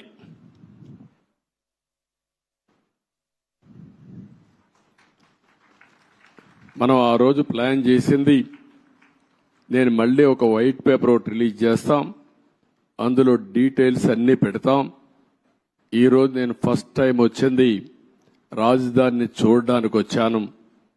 ఎక్కడున్నామో అధ్యయనం చేయడానికి వచ్చా. భవిష్యత్తులో ఏం చేయాలనో ఇక్కడ అమరావతిలో ఉండే రైతులే కాకుండా రాష్ట్రంలో ఉండే ప్రతి ఒక్కరూ సజెషన్స్ ఇచ్చే విధంగా ముందుకు పోవాల్సిన అవసరం ఉంది. తొందరలోనే ఒక వైట్ పేపర్ కూడా పబ్లిసైజ్ చేస్తాం. ఒక వైట్ పేపర్ పబ్లిసైజ్ చేసి ప్రజల అందరూ కూడా చర్చించుకోవాల్సిన అవసరం ఉంది. నేను ముందే చెప్పాను, ఇది ఏ ఒక్కరి కోసమో కట్టే రాజధాని కాదు, ఇది ప్రజా రాజధాని, భావితరాల భవిష్యత్తు కోసం రాజధాని, తెలుగు జాతి గర్వంగా తలెత్తుకుని తిరిగే రాజధానిగా ఉండాలి. అదే సమయంలో ఇక్కడ అమరావతి రాజధాని వస్తుందంటే విశాఖపట్నాన్ని ఆర్థిక రాజధానిగా తయారు చేయాలని, కర్నూలుని ఒక మోడర్న్ సిటీగా ఆధునికమైన నగరంగా తయారు చేయాలని, అదే మాదిరిగా అన్ని జిల్లా హెడ్ క్వార్టర్స్ కూడా ఏమేం చేస్తాం చాలా స్పష్టంగా చెప్పాం. దాని ప్రకారమే మీరు చూస్తే 12 ఇన్స్టిట్యూషన్స్ గవర్నమెంట్ ఆఫ్ ఇండియా ఇస్తే కర్నూలులో IIT పెట్టాం, అక్కడనే ఉర్దూ యూనివర్సిటీ పెట్టాం, అనంతపూర్లో సెంట్రల్ యూనివర్సిటీ పెట్టాం, తిరుపతిలో ఐజర్ కానీ అదే మాదిరిగా IIT కానీ పెట్టాం. ఇంకో పక్క విశాఖపట్నంలో IIM పెట్టాం, తాడేపల్లిగూడెంలో NIIT పెట్టాం, మంగళగిరిలో all India institute of medical science పెట్టాం. ఇంకొక పక్కన ఒంగోలులో IIT పెట్టాం. ఈ విధంగా అన్ని విజయనగరంలో ట్రైబల్ యూనివర్సిటీ పెట్టాం. అన్ని ప్రాంతాల అభివృద్ధి కోసం, సమగ్ర అభివృద్ధి కోసం ఆ రోజే చాలా స్పష్టమైన విధానాన్ని ప్రకటించాం. ఈరోజు మనం చూస్తే ఏది జరిగే పరిస్థితి లేకుండా పోయింది. నేను అందుకనే ఈరోజు డీటెయిల్స్ పోవడం లేదు, బ్రాడ్గా మీ అందరికీ ఒక ఐడియా ఇస్తున్నాను. డీటెయిల్స్ అన్ని కూడా వైట్ పేపర్లో వస్తాయి. అయితే బాధ ఏంటంటే ఈ రాజధాని పైన బురజల్లే ప్రయత్నం చేశారు, నిత్యం విష ప్రచారం చేశారు, అమరావతిని బ్రాండ్ దెబ్బతీయడానికి ప్రయత్నం చేశారు. శివరామకృష్ణ కమిటీ చాలా స్పష్టంగా సెంట్రల్ ప్లేస్లో ఎక్కడైనా పెట్టండి అని చెప్పారు. అంటే ఇది 12 పార్లమెంట్లు ఒక పక్క వస్తాయి, ఇంకొక పక్క 12 పార్లమెంట్లు వస్తాయి. గుంటూరు సెంట్రల్లో ఉంటుంది. ఎలిమెంటరీ స్కూల్ చదివే పిల్లవాడిని చెప్పినా ఎక్కడ మీ రాజధాని ఉండాలంటే ఈ ప్రాంతమని మ్యాప్లో చూపించే విధానం ఇది. అందుకే అమరావతిని పెడితే దానిపైన మాట్లాడారు. ఇంకొక పక్కన మీరందరూ చూస్తే చాలా వరకు ఇన్సైడర్ ట్రేడింగ్ అన్నారు. ఇంకొక పక్కన స్విచ్ ఛాలెంజ్ని అవహేళన చేశారు. విషయం చింపి సింగపూర్ లాంటి కన్సార్టియంని తరిమేసే పరిస్థితికి వచ్చారు. One of the best Norman faster అనే కన్సల్టెంట్ని లేకుండా పంపించేసే పరిస్థితికి వచ్చారు. 3 రాజధానులు అన్నారు, 3 ముక్కలాట ఆడారు. కడాన 5 సంవత్సరాల తర్వాత 10 సంవత్సరాల తర్వాత మీ రాజధాని ఏదంటే చెప్పుకోలేని పరిస్థితి, దుస్థితిలో మనం నెట్టేసే పరిస్థితికి వచ్చారు. డబ్బులు ఎక్కడున్నాయన్నారు. ఆ రోజు కూడా ఇక్కడుండే రైతాంగం యొక్క స్ఫూర్తిని మీరు చూస్తే దగ్గర రైతులు ఇచ్చిన భూమే కాకుండా ఇక్కడుండే గవర్నమెంట్ భూములు అన్ని కలుపుకుంటే 55,000 ఎకరాలు సేకరించింది ఆనాటి ప్రభుత్వం. దగ్గర దగ్గర 29,000 మంది రైతులు ఒక్కరు కూడా కోర్టుకు పోకుండా స్వచ్ఛందంగా ముందుకొచ్చి మేము రాజధానికి ఇస్తాం, మాకు ఒక ప్యాకేజ్ ఇమ్మని ముందుకొచ్చారంటే ప్రపంచానికి ఆదర్శం ఇది. ఒక ల్యాండ్ కొనాలంటే, లేకుంటే ఒక చిన్న ఇరిగేషన్ ప్రాజెక్ట్ కట్టాలన్నా, లేకుంటే ఒక మంచి పనికి ఒక దేవాలయం కట్టాలన్నా భూమి ఇవ్వని ఈ రోజుల్లో ఇక్కడుండే రైతాంగం ముందుకొచ్చి స్వచ్ఛందంగా భూమి ఇస్తే దానికి ఎన్ని అపవాదులు వేయాలని అపవాదులు వేశారు. ఇక్కడుండే రైతాంగాన్ని ఎన్ని ఇబ్బందులు పెట్టాలని ఇబ్బందులు పెట్టారు. ఇంకొక పక్కన ఇక్కడుండే కామన్ ఇన్ఫ్రాస్ట్రక్చర్ అంతటికి ఉపయోగించుకుని రోడ్లు కానీ, గవర్నమెంట్ బిల్డింగ్లు కానీ, పబ్లిక్ పర్పసెస్ కానీ అన్నిటికీ ఉపయోగించుకున్న తర్వాత కొంత భూమి మిగులుతుంది. దాన్ని అమ్మితే ఇక్కడ రాజధాని కట్టుకునే అవకాశం వస్తుంది. దానికి కూడా ఎన్ని చేయాలని చేసే పరిస్థితికి వచ్చారు. నేను మొట్టమొదటి నుంచి కూడా చెప్పాను, సెల్ఫ్ ఫైనాన్సింగ్ ప్రాజెక్ట్ అని. ఇక్కడొచ్చే ఆదాయమే ఈ అమరావతి నిర్మాణానికి సరిపోతుంది. ఎప్పటికప్పుడు కన్స్ట్రక్షన్ కానీ, అదే మాదిరిగా ఆర్థిక కార్యక్రమాలు ఇక్కడ జరిగితే దానివల్ల ప్రభుత్వానికి ఆదాయం వస్తుంది. ఆ ఆదాయంతో సంక్షేమ కార్యక్రమాలు పెద్ద ఎత్తున చేసుకునే వెసులుబాటు వస్తుందని కూడా చెప్పాం. ఏది చెప్పినా ఒక దురుద్దేశంతో పెట్టుకుని ఈ రాజధానిని పూర్తిగా నిర్వీర్యం చేశారు, అపహాస్యం చేశారు, విధ్వంసం చేశారని చెప్పి కూడా నేను మీకు తెలియజేస్తున్నా. ఇది ఈరోజు నేను చూసిన బ్రాడ్గా ఉండే విషయాలు. మీడియా మొత్తం బిల్డింగ్స్ అన్ని చూశారు, బూజు పట్టిపోయినాయి, కొన్ని డోర్స్ అన్ని పోయినాయి, కొన్ని అయితే ఎరగొట్టారు, విధ్వంసం చేశారు. ఎన్ని యాంటీ సోషల్ ఎలిమెంట్స్ చేయాలనో అన్ని కార్యక్రమాలు. ఒక రైతులు ఎంత కాపాడాలనుకున్నా పోలీసులు ఏకపక్షంగా వీళ్ళ మీదనే కేసులు పెట్టారు. కాంట్రాక్టర్ల మెటీరియల్ ఇక్కడ పెడితే ఆ మెటీరియల్ దోచుకొని పోయే పరిస్థితికి వచ్చారు. అడిగితే వాళ్ళను కూడా కొట్టే పరిస్థితికి వచ్చారు. చాలా దారుణం, చాలా దౌర్జన్యం. ఏది ఏమైనా మళ్ళీ నేను ఇప్పుడే ఒక మాట చెప్పాను. ఒక పక్కన ప్రజలతో చర్చిస్తూనే ఎంత నష్టం జరిగింది రాష్ట్రానికి ఆ విషయాలు చెప్తూనే, మొత్తం ఇక్కడ చూస్తే బ్రహ్మాండమైన బిల్డింగ్స్తో ఎక్కడికో వెళ్లవలసిన ఈ రాజధాని ఈ తుమ్మంతా పెరిగిపోయి ఎక్కడికక్కడ బిల్డింగ్ లేసిన ఫౌండేషన్ కానీ, కొంత కన్స్ట్రక్షన్ కానీ కమ్మేసే పరిస్థితికి వచ్చింది. ముందు ఒక మాట చెప్పాను, ఒక టెండర్ పిలిచి రాజధాని మొత్తం ఈ తుమ్మ చెట్లన్నీ తీయండి, కనీసం ఒక క్లారిటీ వస్తుంది, ఒక విజిబిలిటీ వస్తుంది. అంత లోపల మనం అంతా కూడా ప్రజలతో చర్చించిన తర్వాత ఏం చేయాలో అవి కూడా ఆలోచిస్తాం. ఒక దుర్మార్గమైన వ్యక్తి చేసే విధ్వంసానికి అమరావతి బలైపోయింది. రాష్ట్రానికి తీవ్రమైన నష్టం జరిగింది. ఆ విషయమే ప్రజలకు చెప్తూ మీరందరూ కూడా ఒక్కొక్కసారి రాగద్వేషాలకు అతీతంగా ఇప్పటికి కూడా 11 సీట్లే వీళ్ళు గెలిచారు. కొంతమంది ఓట్లేశారు. ఓట్లేసిన వ్యక్తులు కూడా మీరు ఒక్కసారి ఆలోచించుకోండి. ఇలాంటి వ్యక్తికి ఓటేయడం భావ్యమా? అలాంటి వ్యక్తులు రాజకీయాలకు అర్హులా? ఇలాంటి వాళ్ళని మనం సహకరిస్తామా? ఒకవేళ ఇలాంటి వ్యక్తులు కానీ రాష్ట్రంలో కానీ రాజకీయాల్లో ఉంటే భవిష్యత్ ఏమవుతుంది అనే విషయం కూడా ప్రజలందరూ అర్థం చేసుకోవాల్సిన అవసరం ఉంది. ఇది మనందరి భవిష్యత్తు, మన పిల్లల భవిష్యత్తు.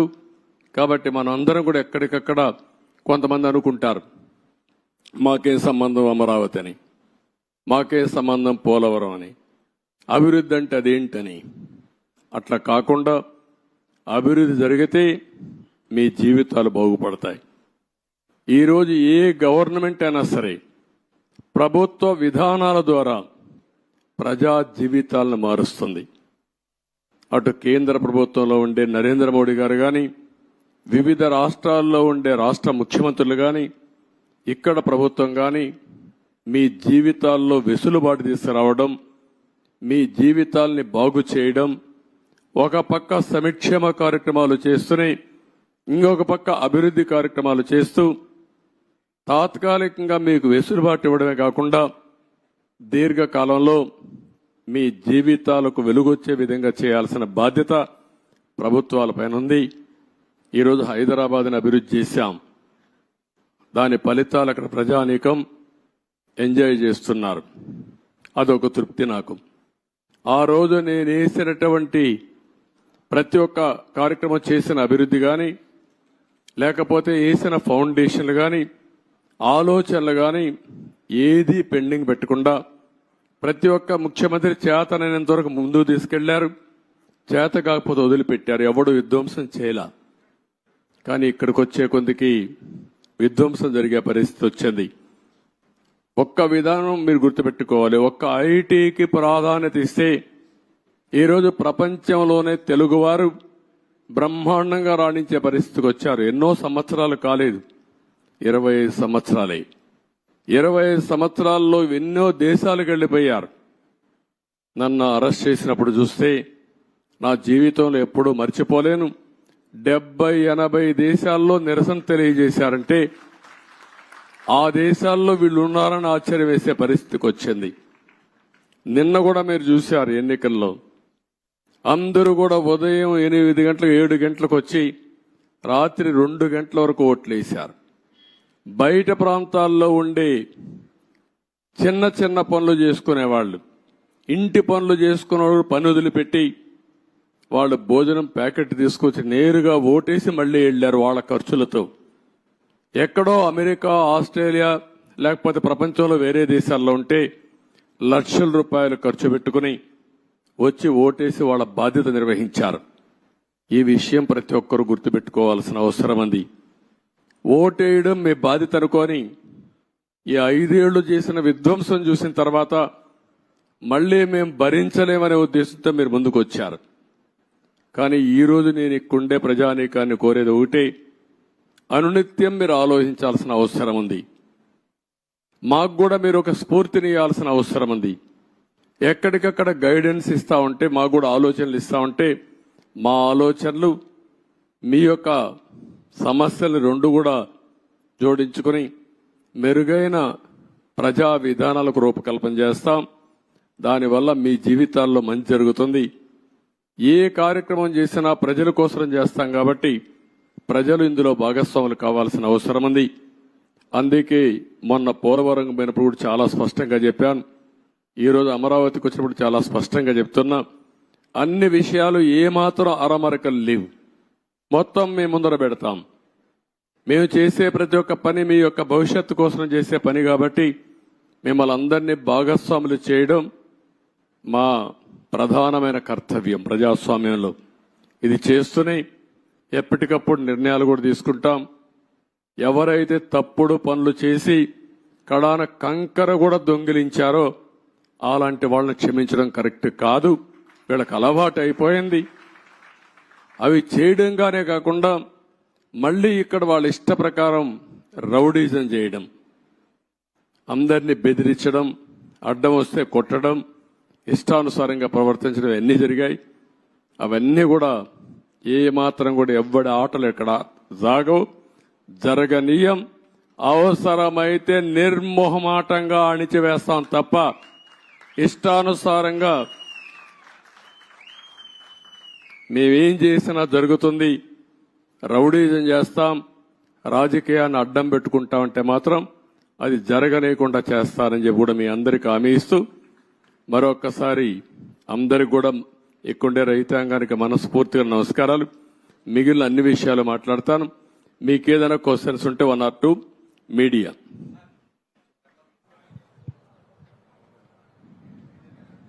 చెప్పండి.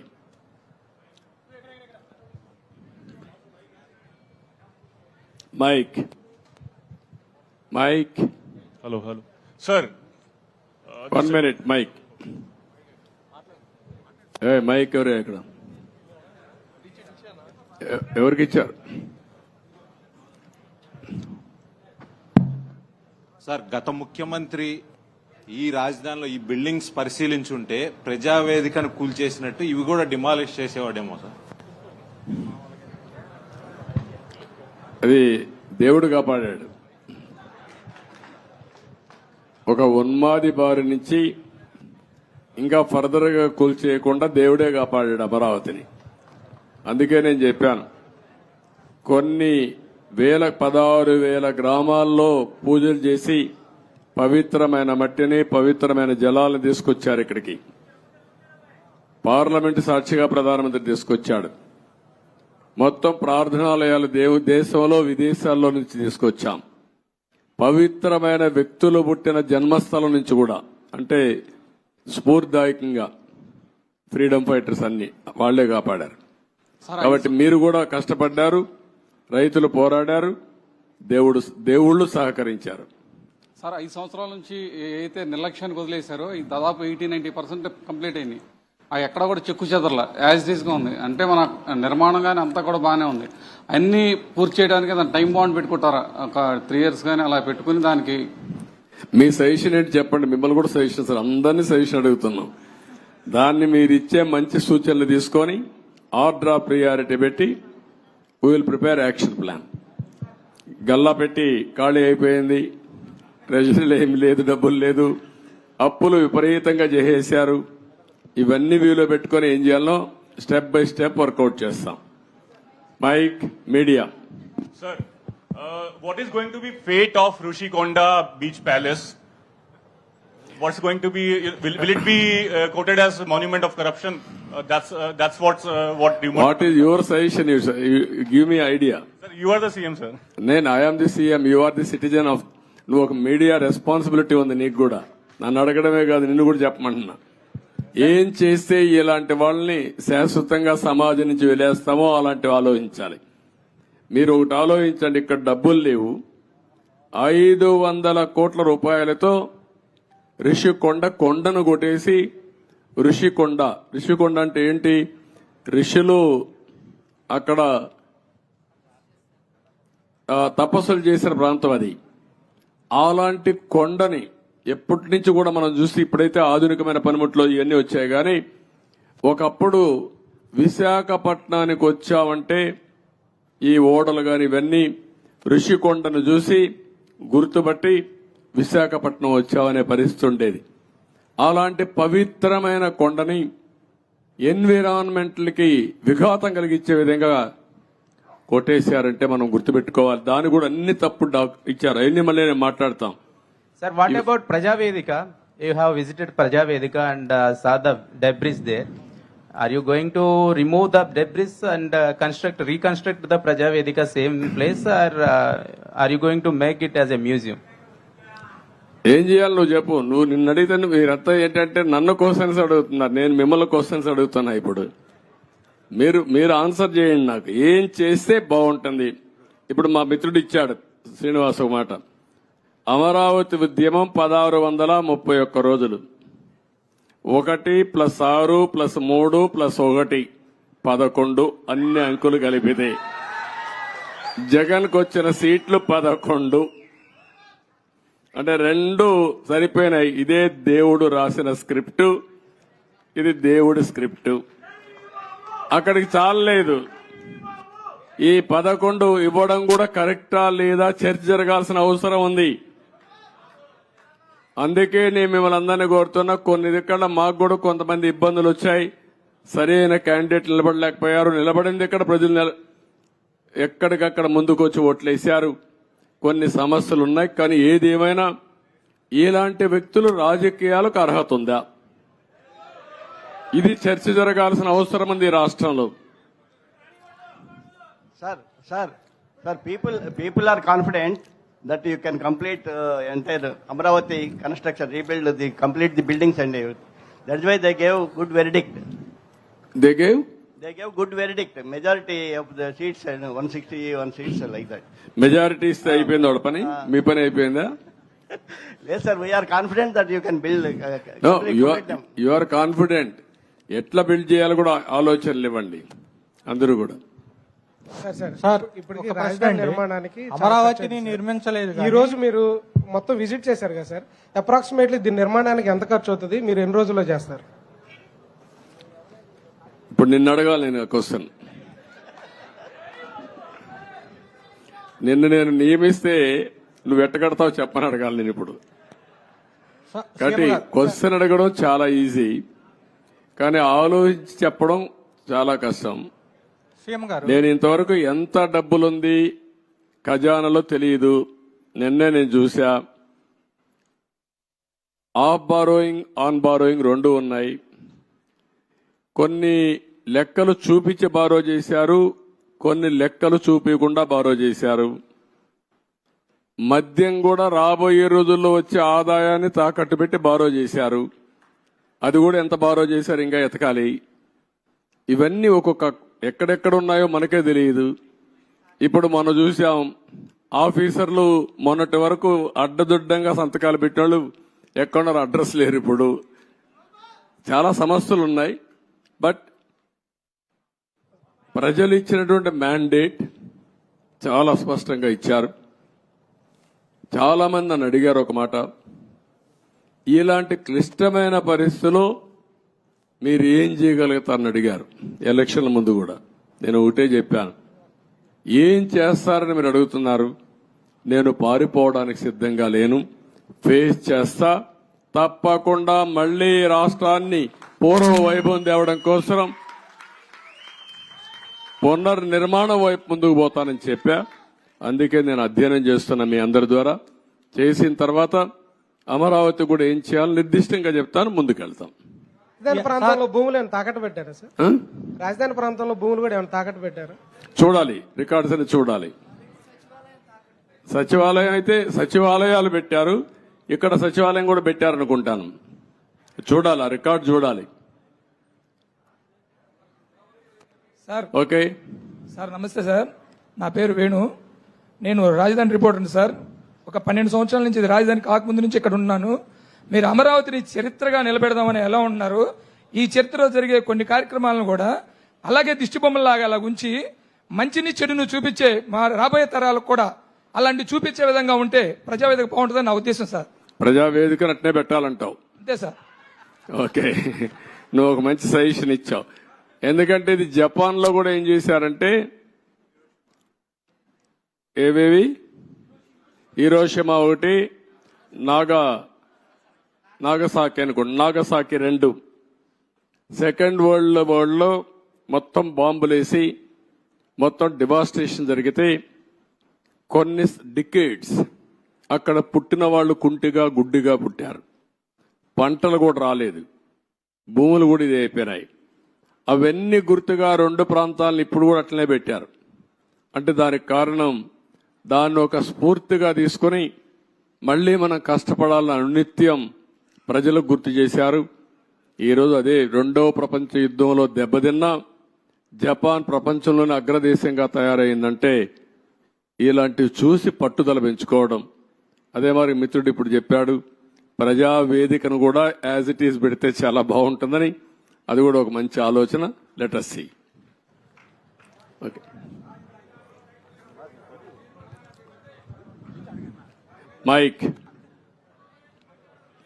మైక్ ఒకసారి ఆయనకు. Hello hello.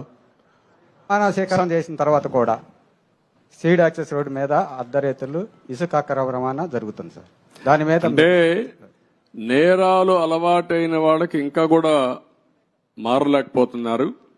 ఒకటే చెప్తున్న అధికార యంత్రాంగానికి కూడా, ఏ అధికార యంత్రాంగం ఇప్పుడు రాష్ట్రంలో ఉన్నారో మళ్లీ ఎక్కడ లాలూచలతో వదిలిపెట్టండి, ప్రజాహితం కోసం పనిచేయండి.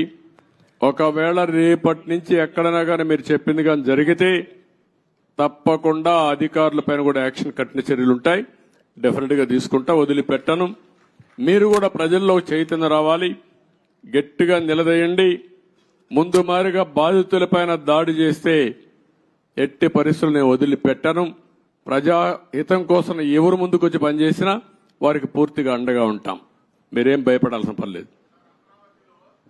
అమరావతిలో ముందుగానే ఈ కార్యాచరణ ప్రణాళిక స్టార్ట్ అవడం కోసం ఏ అయితే ఎక్కువ శాతం బిల్డింగ్లు 60-70% పూర్తయ్యాయో వాటన్నింటినీ ఇంత ముందులాగా పలానా బిల్డింగ్ పలానా శాఖకి అని కేటాయించినట్లు కాకుండా ఏదైతే మనకి మన ప్రభుత్వం నడవడానికి వేగంగా నడవడానికి అవసరమో వాళ్ళకి కేటాయించైనా ఇక్కడ జనసంద్రాన్ని దీన్ని పెంచి త్వరగా అమరావతి అనేది కార్యాచరణలోకి రావాలని రిక్వెస్ట్ చేస్తున్నాం సార్. అదే మొత్తం అదే కదా, మన ఆలోచన కూడా అవే కదా. ఏవేవి తొందరగా అవుతాయి, ఏవేవి అవసరం ఉంటుంది, రెండు కూడా ప్రాధాన్యత క్రమంలో పెట్టుకొని ఎంత తొందరలో పూర్తి చేయాలో పూర్తి చేస్తాం, యాక్టివిటీ కూడా పూర్తి చేస్తాం. ఓకే. ప్రజా రాజధాని అమరావతిని రాష్ట్రాన్ని కాపాడుకోవటానికి ఖండాంతరాలు దాటి ఎన్ఆర్ఐలందరూ వచ్చారు సార్.